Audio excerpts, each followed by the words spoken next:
Hi, everyone. I'm Keith with Handing Out Hope, and this is my friend Mike Barnes. And we wanted to get together today and just talk a little bit about what God's got going on in his life. Um, Mike and I worked together for 11 years at a TV station here in town, and he's got big things going on. So I wanted to talk with you a little bit and let Mike kind of tell his story. So, Mike, what's going on with you? How's everybody doing? I'm getting busier and busier spreading the word, which is the easiest way to say it. I'm getting lots of different I call them speaking engagements, but it's just me just sharing my message about what's transpired with me and how God has played a big role. Yeah, and you have a particular message that you're sharing. What's that message? The message is all about Jeremiah 29:11, and for I know the plans I have for you, says the Lord, and the fact that we all go through problems each and every day, unfortunately, no matter who you are, no matter how blessed you feel, no matter how smart you are and rich you are or anything like that, we all go through ups and downs. And how you handle those problems affects your life. Do you have a knot in your stomach because of one or two or three or four problems that are going on, especially a big problem? And if you concentrate, if you believe and trust 100% in God and the fact that He has a plan for you, and let Him show you the way, it takes that knot away. It doesn't fix anything. You're still going to have whatever problem it is, but you can see better, you can think better, you can hear better, you can do everything better and feel better, most especially, so that your life is better. And you have some personal experience with I this, right? have some personal experience with that. Yes, my last year on the job, I got fired on March the 29th from my job, and my last year on the job was not very fun, I guess you could say, for a lot of it, because of various things. And new management had come in and wanted me to do things differently, and didn't like the way I did things. And not to say that I'm perfect in any way or that I'm great in any way, but I've my profession, I've won quite a few awards and been around, and people know me, and I think I have a good reputation. And yet, as I made my case, it's not like I yelled and screamed. That's not my personality. But as I made my case for no, I think this is what we need to do. This is how we should do it. And they wanted something 180 degrees, completely different. And a few months in, I just realized, okay, I'm gonna proverbial throw my hands up and say, okay, I can't do this. God wants something else, and I don't know what His plan's going to be. Maybe it's some type of proverbial miracle where management will change. Maybe He wants me to go to another city. Maybe He wants me to do something else. And when I realized that, okay, that apparently He wants me to not work here anymore, that because of my beliefs and because of having 100%, 100%, you got to have 100% strong belief that He has the plans for you. The knot in my stomach went away, and I was fine with it. I mean, I didn't enjoy being called in week after week after week and chewed out for something silly, but again, I was at peace with things. So it really helped that the last 6 months on the job weren't as bad as they could have been because of that. And during that time, I also just heard Him talking to me, saying that you're handling this so well. And people in my office would say the same thing about how are you handling this? How are you not going crazy, throwing things and yelling and that type of thing? I said, yeah, I'm 100% at peace with this because I'm a strong believer, and I trust in Him 100%, and I know that He has plans for me. Yeah. And once you do that and you're at peace, then things are better. So those last 6 months or so, roughly, I just got this feeling that God wanted me to share this message with the world, because if I can help one person, bless you, and if I can help 100 people or 1,000 people or 1,000,000 people, all the better. But so many people, again, we all go through these problems. Some are a lot worse than losing your job, and if you can figure out the way through trusting in God and trusting that He has a plan for you, and just follow that path, again, that knot in your stomach goes away. And if I can help anybody, that's what I'm trying to do. So you have a background in TV broadcasting, Yes. and you worked at the TV TV station, station for 29 years. sportscaster, right? Sportscaster. Yeah. So you've got the looks, you've got I don't know about that, the voice, and a lot of contacts here in town. Matter of fact, you and I know a lot of the same people. Yeah. But then there's a lot of people that are going to be watching this that have no idea who Mike Who I am? Barnes Yes. is. So, Yeah, they won't know it at all. Yeah. Hi, how you doing? Yeah. So what I'm trying to do is, if I have any fame is probably the wrong word, but again, a lot of people know me because of being on TV for 29 years here. So if I can use that notoriety just to get my foot in the door, so that people, it's hard. I'm finding that that most churches, I'm going through churches just because the message I'm sharing, as you hear me talk about God and Jeremiah 29:11, it's very religious based. So, and I also mentioned Jesus Christ in my message also. So when you have that type of message, just going out and trying to find any group around, it's kind of hard because you don't want to step on toes. I don't want to try to convert someone who has no interest in, like, I showed up here just to be learning about sports from you. I didn't know you were going to be talking about God and Jesus Christ, that type of thing. I don't want to do that. They get to see a different side of Mike Barnes. Exactly. Yeah. Which I'm that's fine if that's what they're expecting, but I don't want them to show up thinking I'm going to be talking about the Longhorns for 30 minutes, and then I'm talking about God and Jesus Christ, and they're like, this isn't what I expected. I don't like this. A bait switch. Yeah.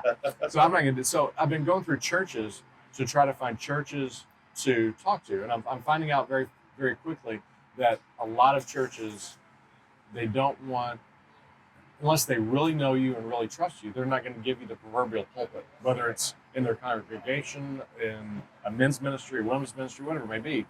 They don't invite just anybody in to talk because you're representing the church. So I'm finding that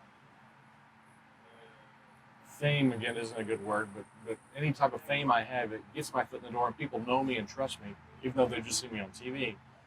Then they hear my story and they hear what I talk about, and they say, I'm not asking for money, I'm not trying to sell anything, here's what I'm talking about, Jeremiah 29:11. Like, oh, okay. Yeah, come on in and let me let you talk to this group or this group or this group.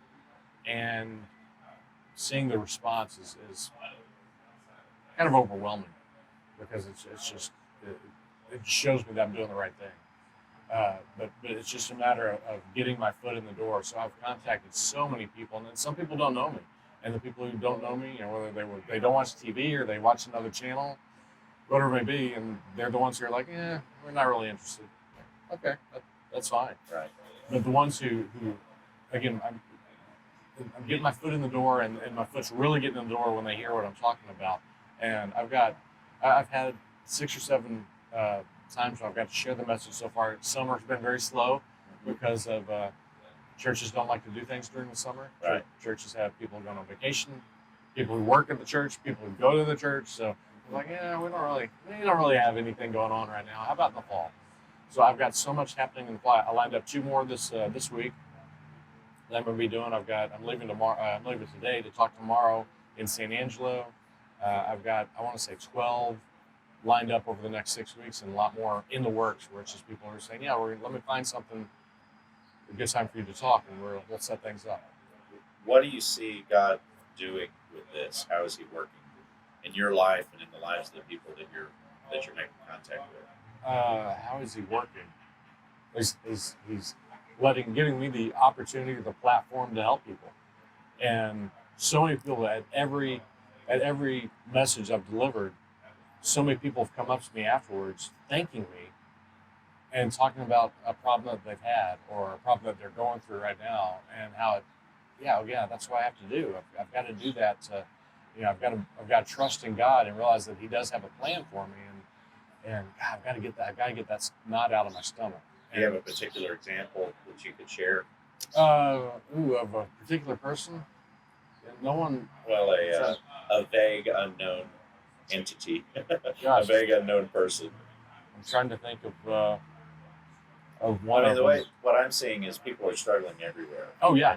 As I've started doing what I'm doing with the video blogging, people are reaching out, and they just there's so much need and so much struggle, and so much pain and agony.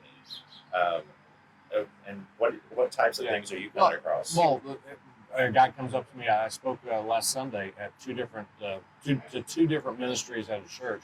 I went to the congregation, just to 2 different ministries, kind of like a Sunday school type of thing. And a guy comes up to me afterwards and tells me about how he's struggling. He's got cancer, and he's fighting through that, and it's a struggle every day. And gosh, what you said means so much to him. And he didn't say the proverbial, "Oh gosh, you cured me," and "Oh, I don't have a pain in my stomach now." He didn't go to that extent, but he understood what I said about how, again, if you know that God has a plan and you trust in Him, then that knot will go away and you'll just follow His path. Still have the problem, whatever it may be, in this case, cancer. So it's people like him who come up and say that they have the problem, and I feel like I'm opening their eyes a little bit to again, it's trusting in Him. And one of the things I talk about is that knowing that He has the plan, knowing that what Jeremiah 29:11 says, that it helps you. And I gave the message yesterday to a networking group, and the two networking group leaders are Sam, Samantha, and Aaron. And I said, when you have a problem, like if you're driving down Mopac, you get stuck in traffic, and you realize, oh my gosh, I'm going to be late to my meeting, and I'm going to walk in late, and Sam and Aaron are going to give me that evil eye because I'm late. Oh, this is terrible. And you slam your steering wheel, and you're like, why is this happening to me? Oh my gosh, that's a small problem, but we all go through that all the time, especially if you live in Austin, Texas, with traffic. And it's like, but if you think, wait a second, He does have a plan for me. It's not the end of the world. I'm going to be late. There's probably a reason behind it. It may be so that I missed something on the road here in 30 seconds. I'm back 30 seconds. It may be because I'm going to see somebody. I'm going to walk into where the networking meeting is at the right time to meet somebody. Or maybe it's just God just testing your patience and teaching you a little bit of a lesson. But when you have a minor problem like that, and again, it does. I know in my past, little minor problems can affect your proverbial stomach. But if you think, oh, okay, I trust in Him, He has a plan. It's all right. Okay, it's not a problem. It's about control. It is about control. But if you have a major problem going on in your life, like me losing my job, like this man with cancer, or that type of thing, even if you trust in Him 100%, even if you believe in God 100%, even if you're a devout Christian, all the way, it's so easy to still have that one little sliver of doubt where you're going, why? I don't understand why this is happening to me now. I mean, my life has been great. I'm on a roll right now, and you throw this curveball at me. Why is this happening? This makes no sense at all. And it's not that you're mad. It's not like you're not believing in God. It's not that you're trusting in God. But when that happens, you're going. There's that one little sliver of doubt where you're just wondering again, why? Why is this happening? And that's where I really think that and it's what I'm trying to help people understand, is that's when you really have to think about how God has touched your life recently, maybe in the past. I mean, like distant past. And I tell people that in my message that I can probably come up with I can probably help you come up with lots of examples of how God has reached down and touched your life. And there are lots of ways where I could tell you lots of stories where He's touched my life, but then I tell one particular story where He used two hands to shape me into the man I am today. And that's the reason where there are a couple of stories I tell that are just proof of the way He works, and that He has plans. And the plans may take a while. It may take a while for it to come to fruition, to come together. What was on the old show, The A-Team? I love it when a plan comes together. Yeah. Well, sometimes that plan doesn't come together immediately. It may take a little while. It take decades. Yeah, exactly. And that's where you've got to just trust Him all that time. Where you see someone else's plan, how come their plan seems to be coming together so fast, and they seem so good, and I'm still battling this. And when people are struggling, it's sometimes difficult to pull out the old Romans 8:28, but it's so good on the other side. Yeah. When you think about Romans 8:28, what that says is, let's see here, and we know that in all things, God works for the good of those who love Him, who have been called according to His purpose. And that is so true Mhm. when it comes right down to Yeah. it. God really is. He's for us. He's not against us. He's Exactly. not out to ruin us. Exactly. He may be teaching us a lesson, but it's not like he doesn't like us. And, Right. and it's so hard to, or so easy to forget that. Again, when you hit that steering wheel and wonder, gosh, why are you doing this to me? There's a reason behind it. Yeah. And it doesn't mean to enjoy it. I mean, nobody's going to enjoy a problem, whether it's something minor or something major. You're not going to say, "Oh, yippee! I've got this disease," or "Yippee! I got fired," or "Yippee! I'm stuck in traffic." No one likes that. That reminds me of a friend. How are we doing here? We're looking good. The sun's kind of getting me on this one, so I was checking this one out to make sure it wasn't too bad. It looks good. I've got a friend who you go to him with problems, the things you're going through in life, and they seem like challenges, but his response is, "I'm so glad you're going through this. This is going to be so good, So for, good you for you." on the other side. You just want to punch you." Yeah. But I've got. But then on the other side of it, you're like, yeah, it really was good. Uh-huh. It's okay on Yeah. the other side of it. Yeah. It was hard to go through, but it was worth. And you see how God works in mysterious ways. Again, it may not be something like, well, okay, I'm doing this, and now you're going to be a millionaire or something like that. It's just He has different plans for everybody, and you just got to accept your plans, which it's hard for a lot of people to do.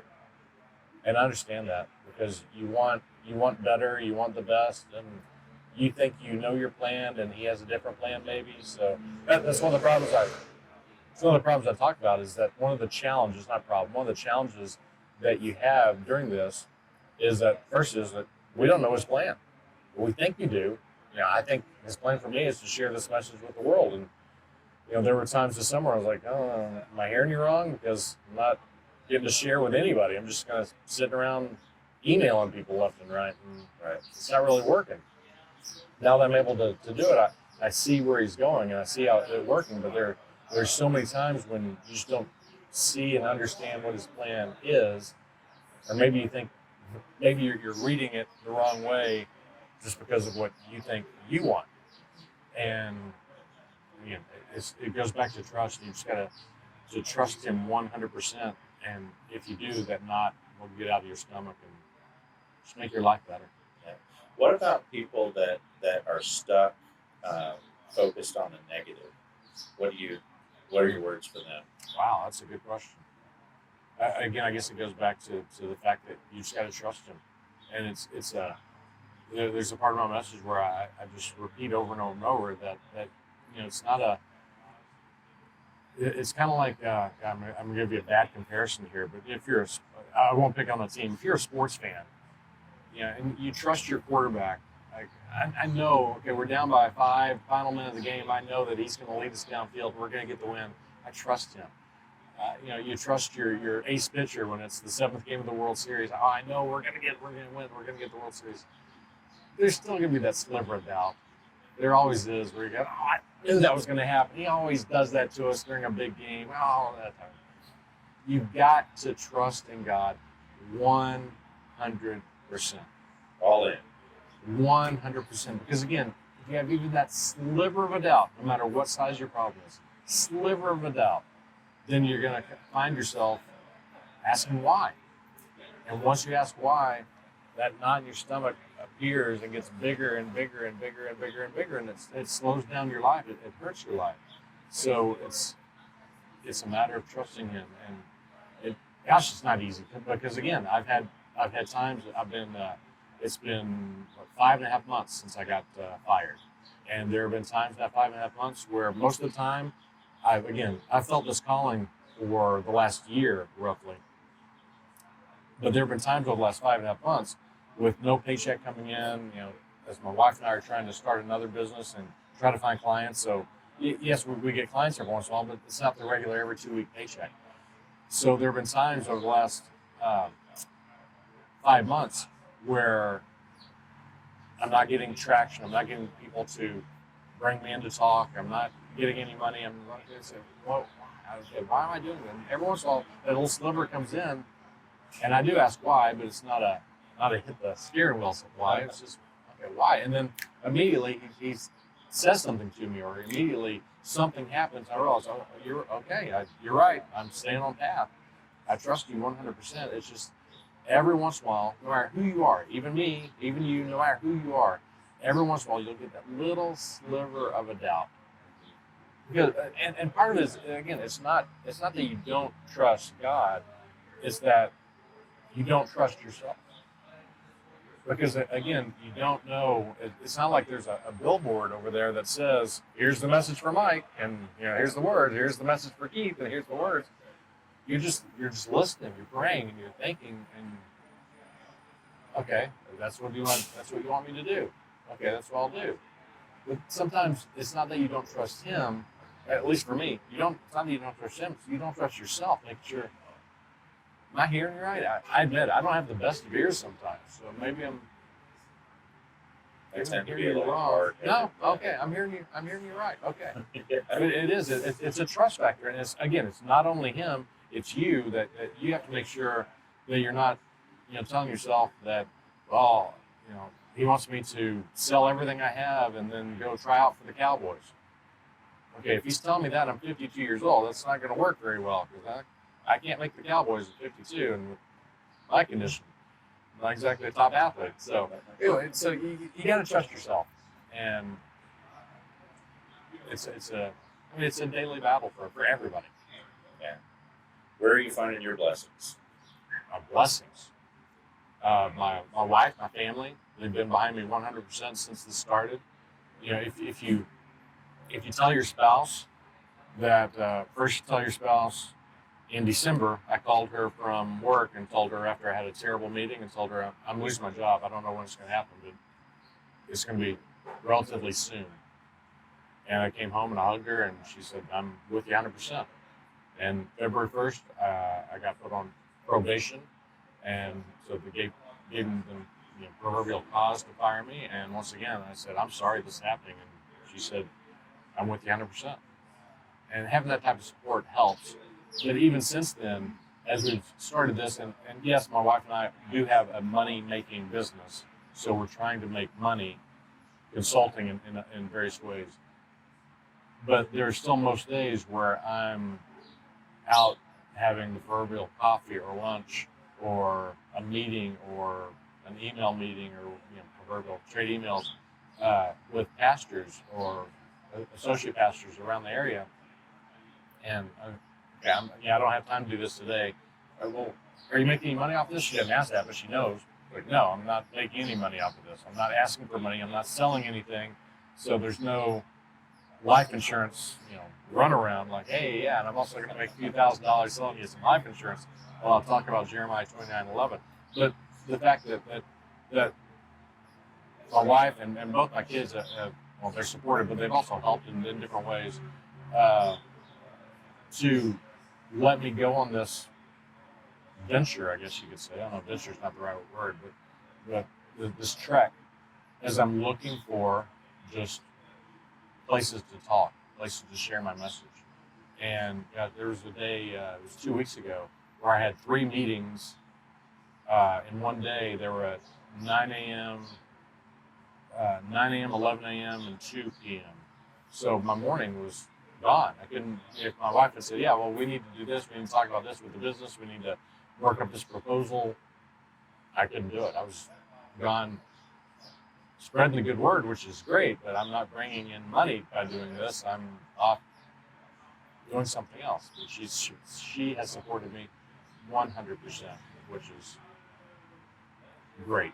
It's a great amount of trust in God as well. Oh, it really is. And again, it's where's God leading you, and how's God going to reward you? And I think He's rewarding me by setting me up. I'll give you an easy example, is that I didn't even reach out. I didn't even ask her how she found me. Is that I've talked to FCA. I've talked to a lot of churches, but FCA is an easy one because of it is Christian, it is religious. So it's not like you're coming into a strange, different secular organization. Anyway, I've talked to FCA a little bit. I'm friends with some FCA people, but out of nowhere, the people I've talked to have been FCA leaders, like over an entire county or an entire area of town. A girl, a student at a local high school, writes me yesterday out of nowhere. I opened my email and I'm like, well, here's this. I open it up, and it's a girl from FCA at one of the high schools asking me to come speak at they call it their fifth quarter, the after the game get together, so to speak, that the students have at school next Friday after the football game. It's Friday Night Live all over again. Exactly, Friday Football Fever. Yeah. But yeah, I didn't expect that. It's not someone who I had contacted, not someone who I'd had coffee with or met with or anything like that to talk to. It's just God working in His great ways to have her, I've got a website. Maybe that's how she found my email address, because that's the email address that she wrote me on. And just kind of out of nowhere that it happened. Yeah, I just happened to someone who knows me through Facebook, who's a viewer. I kind of differentiate people on Facebook where if I know you, you're my friend. But if I don't know you, you're just a person who has friended me. Chances are you're a viewer from the Austin area who's seen me for the last 29 years, who has friended me that way. Or here's someone who I've never met, I've never talked to, but he wanted to get a T-shirt because I got T-shirts to promote my message about he has plans, and he wanted to get a T-shirt. So I said, yeah, I'll meet you. I'll bring the T-shirt to you. So I met him at a restaurant downtown for lunch, and he tells me about his incredible journey of going from being a businessman to working for a church to working for nonprofits and fighting cancer along the way. And then he also tells me about different ways God has impacted his life. And as we're talking, he says, yeah, I've got a friend who's a pastor out in this part of town. Let him know about you. And I've also got this person, I'm letting them know about you, as I told him what all my message was about. And this was two days ago, I guess it was. And yesterday, the pastor who lives in a part of town contacts me, calls me out of nowhere. I answer the phone. He's asked me, he's going to be gone. Do I want to fill in the worship at his church on October 27th? I'm like, yeah, this is incredible. Thank you. And it's not a huge church. It's not like I'm reaching thousands of people, but it's God giving me the proverbial pulpit. And again, whether it's in church or in a men's ministry or standing up at a local restaurant where a group is talking, like I did yesterday at the networking event. It doesn't matter where it is, but the fact that a pastor, that person who doesn't really know me other than seeing me on TV and then talking to me, told his pastor, and the pastor, who still hasn't met me, calls me and offers me the chance to speak on behalf of the church to their small congregation. Like, wow, what a blessing this is. That's where you definitely see God working so much. And you just have to smile and say thank you. Yeah. It doesn't have to be as hard as we make it sometimes. Yes. Thanks, Mike, for getting together with me today. Mike really is a good friend and is always kind-hearted and good to people around him. And I hope that you'll give him a chance. Look him up at MikeBarnesSpeaks.com and see if you can engage with him on speaking engagements that are coming up. He really does have a great focus here with Jeremiah 29:11 at the core. In Jeremiah 29:11, it says, "For I know the plans I have for you, declares the Lord, plans to prosper you and not to harm you, plans to give you hope and a great future." It really is a message of handing out hope. Thanks, Mike, for meeting with us today. My name is Keith Harris, and I'm handing out hope.